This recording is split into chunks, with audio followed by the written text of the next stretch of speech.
दोस्तों, मैं केसी साहू सर आप सबका स्वागत करता हूं आपका ही अपना चैनल केसी सर के क्लासेस में। आइए दोस्तों, आज हम कक्षा 12वीं का एक जो महत्वपूर्ण विषय होता है, महत्वपूर्ण चैप्टर होता है जिसमें अच्छे नंबर आते हैं और ये बहुत ही सरल होता है। सरल कब होगा? जब इसको आप बहुत ही आसानी से समझने का प्रयास करेंगे। इसको आप समझिए, रटिए बिल्कुल मत, क्योंकि इसमें IUPAC नाम आता है ना, मोहर लवण आता है, द्विक लवण किसे कहते हैं, संकुल यौगिक क्या है, लिगेंड किसे कहते हैं, इनसे संबंधित प्रश्न पूछा जाता है और ये बहुत ही महत्वपूर्ण है और ये बहुत सरल भी होता है, याद रखिए। लेकिन हमें इन्हें समझने की आवश्यकता होती है, रटना नहीं है। तो आइए आज हम इसी चैप्टर पर चर्चा करेंगे। जी हाँ, उपसहसंयोजी यौगिकों का रसायन मतलब कोऑर्डिनेशन कंपाउंड, इन्हीं के बारे में आज हम पढ़ेंगे और ये बहुत ही सरल होता है दोस्तों। ध्यान दीजिएगा, जब हम किसी विलयनों को मतलब यौगिक को मिलाते हैं एक निश्चित आणविक अनुपात में और उसको हम गर्म करते हैं, एक निश्चित तापमान तक गर्म करेंगे जब तक कि वो वाष्प बनने ना लगे, और जब वो वाष्प बनने लगता है तो क्या करता है, वो तीसरी अवस्था को प्राप्त होता है, मतलब एक नया ही यौगिक बनता है ना, जिसे हम योगात्मक यौगिक कहते हैं। और इसी योगात्मक यौगिक के बारे में आज हम पढ़ने वाले हैं। ध्यान दीजिएगा, जब दो या दो से अधिक यौगिकों को एक निश्चित अनुपात में उसके आणविक अनुपात में मिलाया जाता है और उसको गर्म किया जाता है तो एक क्रिस्टल प्राप्त होता है। और इसी क्रिस्टल वाले जो यौगिक है जिसको हम योगात्मक यौगिक कहेंगे, यही दो प्रकार का होता है और इन्हीं के बारे में आज हम बहुत ही सरलता से पढ़ेंगे। तो दोस्तों, यदि आप हमारे चैनल में नए हैं और आपने अभी तक हमारे चैनल को सब्सक्राइब नहीं किया है तो प्लीज चैनल को सब्सक्राइब कर दीजिएगा और बेल आइकन को प्रेस करना ना भूलिएगा, ताकि इसी प्रकार के बेहतरीन वीडियो का नोटिफिकेशन आपको मिलता रहे और आप उन वीडियो का लाभ उठाते रहें। तो आइए दोस्तों, आज का वीडियो हम प्रारंभ करते हैं। तो दोस्तों, ये योगात्मक यौगिक होता क्या है, जिसमें मैंने आपको बताया कि दो या दो से अधिक यौगिक को लेना है, उनके विलयन अवस्था में लेंगे, तो जब उनको हम घोलेंगे और जब गर्म करते हैं, है ना, तो वो क्या बनता है, एक क्रिस्टल प्राप्त होता है जिसे हम एक अन्य यौगिक का नाम देंगे, तो उसे ही क्या बोला जाता है, आणविक या फिर योगात्मक यौगिक कहा जाता है। और ये दो प्रकार के होते हैं, इन्हीं दो प्रकार के बारे में आज हम बहुत सरलता से पढ़ेंगे। ध्यान दीजिएगा, यहां पर मैं दो प्रकार लिख देता हूं, ठीक है। ये एक होता है जिसको हम बोलते हैं द्विक लवण, ठीक है,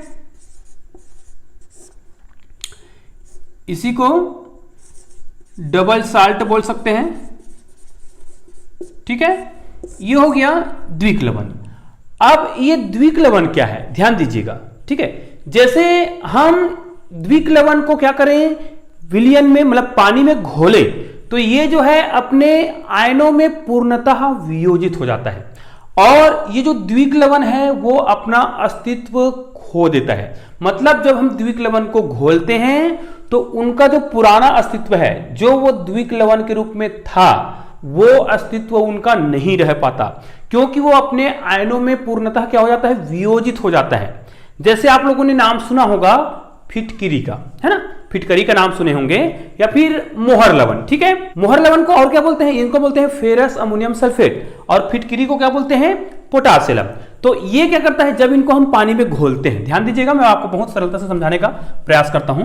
जैसे हम इनके उदाहरण लिखे, मैंने क्या बताया, द्विक लवण किसको बोलते हैं, जब हम इसको पानी में घोलते हैं तो ये अपना अस्तित्व खो देता है और अपने आयनों में पूर्णतः क्या हो जाता है, वियोजित हो जाता है, आयनों में टूट जाता है, उसे ही क्या बोला जाता है, द्विक लवण बोला जाता है। तो मान ले जाए हम यहां पर फेरस अमोनियम सल्फेट को लेते हैं, फेरस अमोनियम सल्फेट। याद रखिए दोस्तों, अक्सर बच्चे इनके सूत्रों को याद करने में गड़बड़ी करते हैं, तो इनका भी मैं आपको ट्रिक बताऊंगा कि ये सूत्र आपको बहुत आसानी से याद हो जाएगा, क्योंकि इनके सूत्र बहुत लंबा चौड़ा होता है। फिटकिरी का सूत्र भी लंबा चौड़ा होता है, लेकिन इनके सूत्र आपको ट्रिक के माध्यम से मैं आपको याद करना सिखाऊंगा। देखिएगा, जैसे ये देखिए, ये क्या है, फेरस अमोनियम सल्फेट। ध्यान दीजिए, इसको मोहर लवण भी कहा जाता है। और एक बात और याद रखिए, जब आप प्रैक्टिकल लैब में जाएंगे तो इसका उपयोग करते हैं टाइट्रेशन में, ठीक है।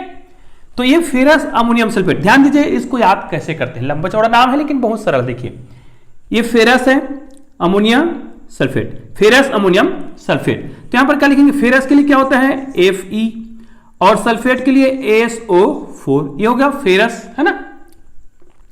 यहां पर होता है अमोनिया NH4, ठीक है, NH4 2, और ये हो जाएगा SO4 इंटू यहां पर कितना आ जाएगा 6H2O, ठीक है।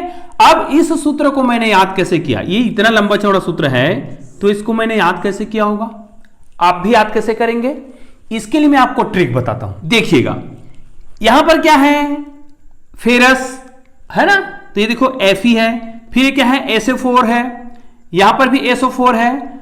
अब याद रखिए यहां पर जल जो है 6 बार आया है ना, यहां पर देखिए इनकी संख्या सामने में क्या है 6 है, तो मैं कैसे याद करता था इसको, फेरस अमोनियम सल्फेट के लिए आपको FeSO4 तो लिखना है। यहां पर देखो ये फेरस हो गया, अमोनिया हो गया, अब सल्फेट यहां पर भी है, यहां पर भी है, तो यहां पर देखिए ये 4 है, देखिए 4 2 6, तो यहां पर क्या लिख देना है 6 लिख देना है, आपको समझ आ जाएगा। तो फेरस अमोनियम सल्फेट यही क्या कहलाता है, मोहर लवण कहलाता है, और ये आपके प्रैक्टिकल में यूज होता है। अब इसको द्विक लवण क्यों बोलते हैं, ध्यान दीजिए, द्विक लवण उसको बोलते हैं जिनको हम जब जल में घोलते हैं तो ये अपने आयनों में पूर्णतः वियोजित हो जाता है, और ये जो मोहर लवण जो दिख रहा है ये अपना अस्तित्व खो देगा। अब उसमें जब उसको विलयन बनाएंगे तो उसमें मोहर लवण के गुण मौजूद नहीं रहेंगे। कैसे, जब इसको हम क्या करें, तोड़ें, मतलब पानी में घोलें, तो ये क्या होगा, यहां पर आप देख सकते हैं, आपको ये देखना है जैसे फेरम कौन सा आयन बनाता है, प्लस आयन बनाता है, तो यहां पर आप Fe प्लस आयन बना दीजिए, 2 प्लस आयन बनाता है। यहां पर अमोनिया दिख रहा है तो हम अमोनिया को भी बना देते हैं, अमोनिया क्या बनाता है, प्लस आयन बनाता है, ठीक है। लेकिन ये कितने बार है, 2 बार है, तो यहां पर सामने में क्या लिख देंगे, 2 लिख देंगे।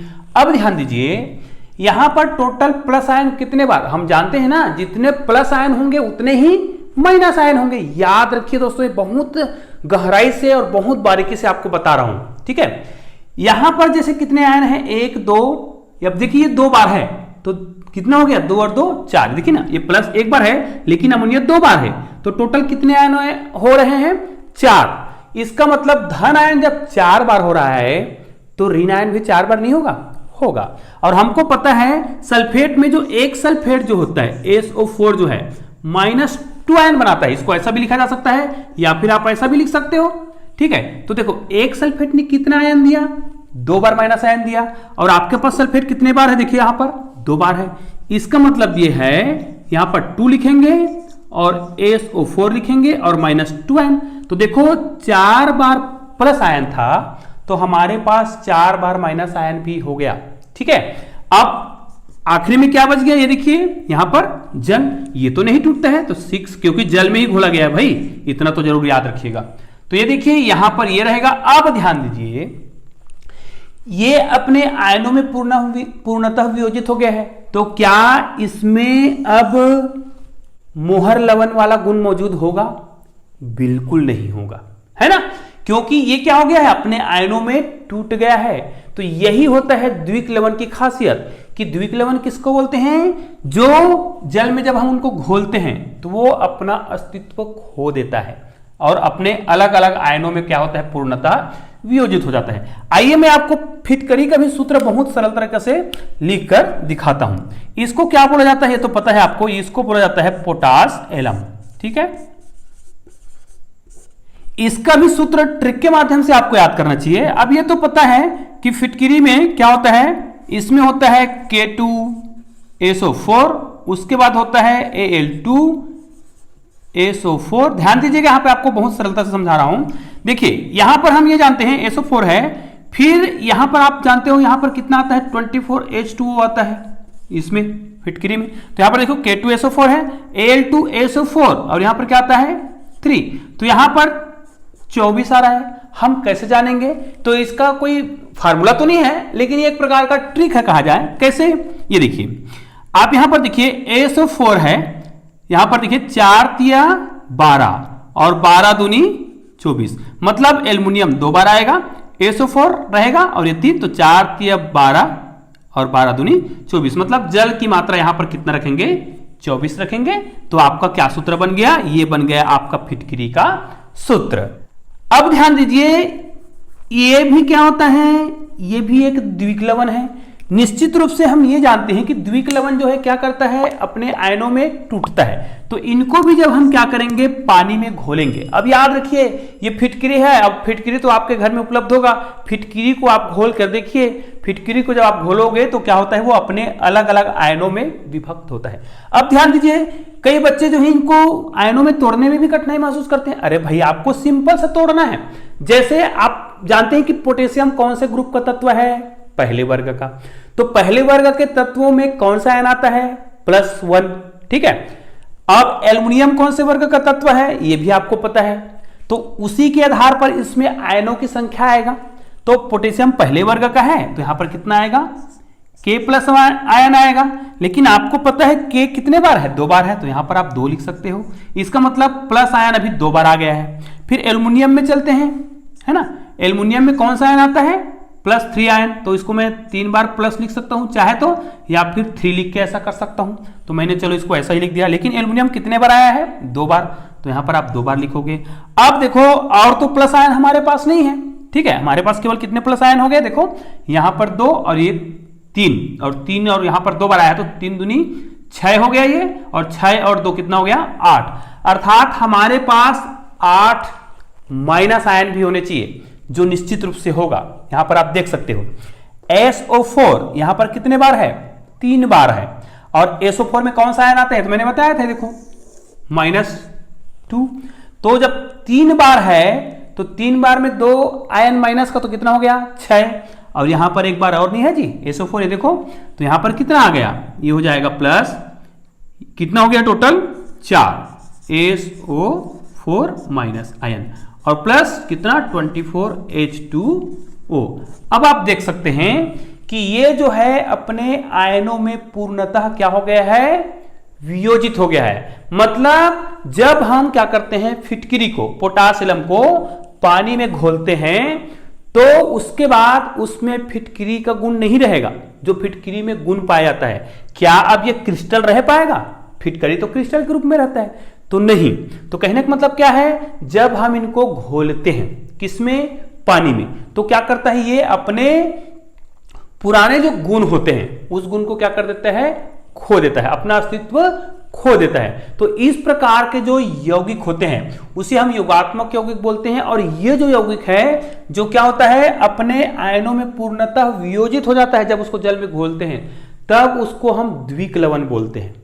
अब ध्यान दीजिए, तो इसका दूसरा क्या होगा, फिर इसका जो दूसरा पार्ट है इस मोस्ट टाइम याद रखिए, इस पूरे पार्ट में हम इसी के बारे में पढ़ने वाले हैं, ठीक है।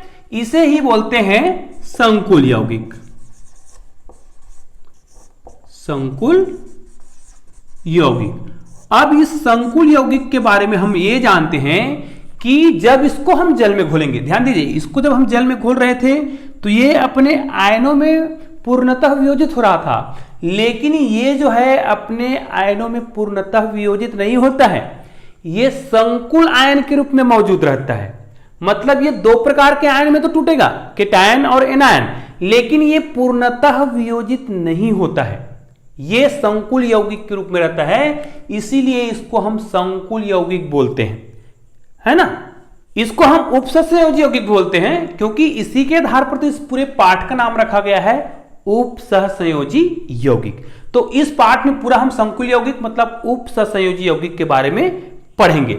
अब हम ये देखते हैं कि ये उपसहसंयोजी यौगिक क्या है, फिर तो इसके उदाहरण भी हमें देखने पड़ेंगे। ये तो हमने देखे उदाहरण किसके हैं, ये जो है द्विक लवण के। याद रखिए, इसको कई बार ऐसे ब्रैकेट में लिख दिया जाता है, लेकिन इसको ब्रैकेट में लिखने की आवश्यकता ही नहीं है, क्योंकि इस कोष्टक का प्रयोग कब करते हैं, जब हम संकुल यौगिक के रूप में लिखते हैं। तो याद रखिए, द्विक लवण को आप इस प्रकार ब्रैकेट में मत लिखिएगा, आवश्यकता नहीं है। जब हम इनको पढ़ेंगे संकुल यौगिक तब इसको हम ब्रैकेट में लिखेंगे। तो आइए हम संकुल यौगिक के भी कुछ उदाहरण देखते हैं, उसके बाद इसको बहुत ही सरल तरीके से समझते हैं। आइए दोस्तों, हम इसके ये जो दूसरा प्रकार पढ़ रहे हैं संकुल यौगिक के, इसके उदाहरण ले लेते हैं। अभी हमने बताया ना, इनको जब हम जल में घोलते हैं तो ये जो है संकुल आयन के रूप में मौजूद रहता है, ठीक है। तो इसके हम उदाहरण एक बहुत सरल सा उदाहरण ले लेते हैं। इसी का उदाहरण है जैसे पोटेशियम।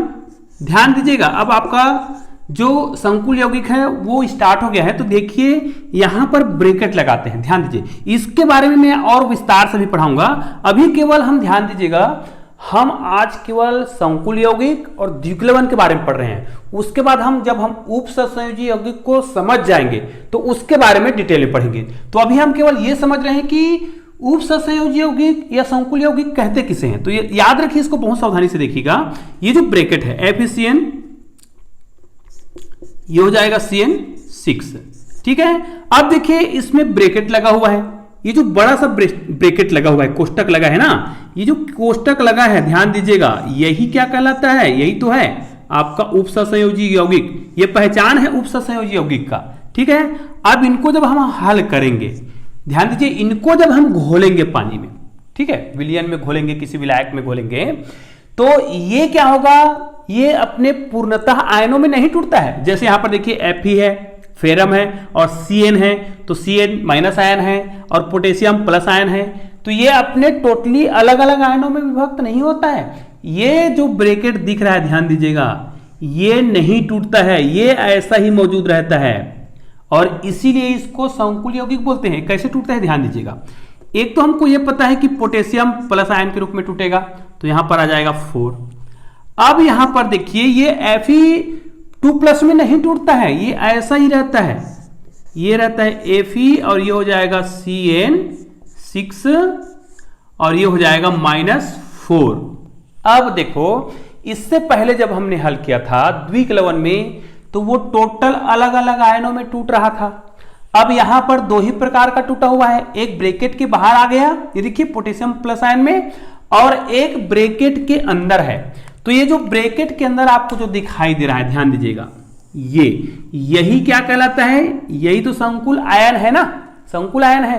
तो संकुल यौगिक किसको कहेंगे फिर, क्या ये संकुल यौगिक है, नहीं, ये जो आपको जो दिखाई दे रहा है, ठीक है, जिसमें संकुल आयन मौजूद रहता है, तो ये संकुल आयन है। देखो ये संकुल आयन नहीं है जी, ये देखो आयन है, तो ये संकुल आयन है। तो जिसमें संकुल आयन मौजूद रहेगा, तो इसमें संकुल आयन मौजूद है, तो इसका मतलब ये क्या है हमारा, यही जो है क्या है, संकुल यौगिक है। इसे ही और हम क्या कहेंगे, उप सहसंयोजी यौगिक। इसी के आधार पर इस पाठ का नाम उप सहसंयोजी यौगिक रखा गया है, ठीक है। तो इस प्रकार हमने देखा कि उप सहसंयोजी यौगिक में क्या हो रहा है, ये जो है अपना अस्तित्व नहीं खोता है। क्यों, अब देखिए यहां पर जो संकुल या आयन के रूप में था संकुल यौगिक, क्या यहां पर उसने अपना अस्तित्व खो दिया, नहीं, ये संकुल यौगिक के रूप में अभी भी है, क्योंकि यहां पर फेरम और साइनाइड अलग अलग आयनों में नहीं टूटता है, इसीलिए तो इसको क्या बोलते हैं, संकुल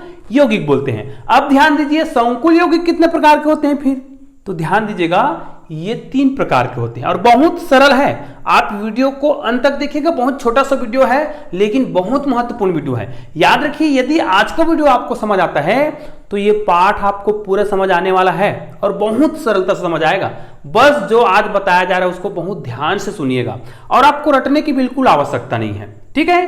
तो अब देखिए इसके कुछ और उदाहरण हम लिख सकते हैं चाहे तो, जैसे ये क्या है, संकुल यौगिक है, तो इस प्रकार के ब्रैकेट वाले चीज रहने चाहिए, उसे हम क्या कहेंगे, संकुल यौगिक कहेंगे। और मैं कुछ उदाहरण लिख देता हूं यहां पर, जैसे यहां पर हम लिखेंगे NiCN4 और यहां पर लिख देंगे 2 आयन। तो इसी प्रकार और बहुत सारे उदाहरण हम देख सकते हैं जो किस रूप में रहेगा, इस प्रकार ब्रैकेट के अंदर रहेगा और ब्रैकेट के अंदर जो भी यौगिक रहेगा, जो भी पदार्थ रहेगा, जो भी तत्व रहेगा, वो अपने और अलग अलग आयनों में नहीं टूटता है, इसीलिए इसको क्या बोला जाता है, संकुल यौगिक कहा जाता है। इसके बहुत सारे उदाहरण हैं जैसे AgCN2 और यहां पर प्लस आयन। याद रखिए संकुल यौगिक में आपको ब्रैकेट लगाना बहुत जरूरी है, क्योंकि ये जो ब्रैकेट है वही क्या है, यही संकुल यौगिक का पहचान है। अब ध्यान दीजिए दोस्तों, यहां पर आपने अगर कुछ अनुभव किया हो तो इसी के आधार पर संकुल यौगिक को 3 भागों में बांटा गया है। अगर आपने अनुभव किया हो तो, और नहीं किया तो कोई दिक्कत नहीं, हम अनुभव करा देते हैं।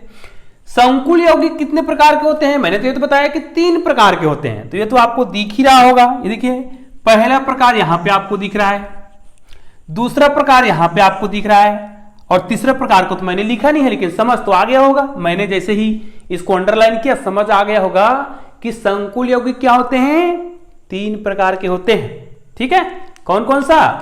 पहला, आप धनात्मक संकुल यौगिक बोल सकते हैं, मतलब जब ये जो संकुल यौगिक जो दिखाई दे रहा है, जो ब्रैकेट के अंदर है, वो धनात्मक हो, तब उसको हम क्या बोलेंगे, धनात्मक संकुल यौगिक बोलेंगे। दूसरा, यदि ये ब्रैकेट के अंदर जो भी है, यहां पर जो चार्ज लगा है उसको हमको देखना है, बस यहां पर धन आयन है कि ऋण आयन है, तो यहां पर यदि ऋण हो तो उसको हम क्या बोलेंगे, ऋणात्मक संकुल यौगिक बोलेंगे।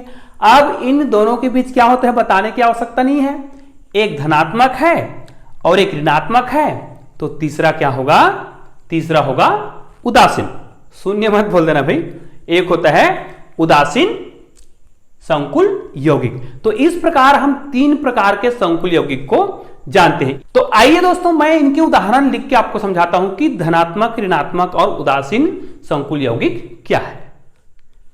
तो आइए दोस्तों, अब हम ये जो संकुल के जो प्रकार होते हैं, इनके जो संकुल के जो प्रकार हैं उनको देख लेते हैं। तो सबसे पहले होता है धनायनिक, धन आयन, जिसको हम केटायन बोलते हैं। ध्यान दीजिएगा, इस पाठ में आपको केटायन और एनायन बार बार सुनने को मिलेगा, इसलिए केटायन को याद रख लीजिएगा और एनायन को याद रख लीजिएगा। जो प्लस आयन होता है वो केटायन होता है, ठीक है, और जो माइनस आयन होता है वो क्या होता है, एनायन होता है। तो आपको ये केटायन और यहां पर एनायन, ये 2 शब्द याद रखने हैं।